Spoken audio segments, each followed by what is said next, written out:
In the speaking section, double-check the microphone. Grant microphone access if you haven't already. Following that, you'll need to read a few instructions.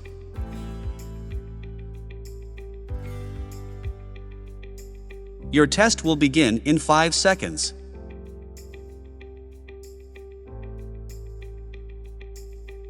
After that, there is a time limit for each question. During that time, your response will be recorded and transmitted.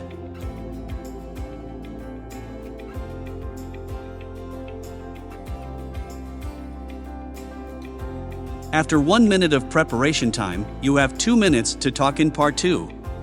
Send in your audio clips as well. Section 3 should be performed in the same manner.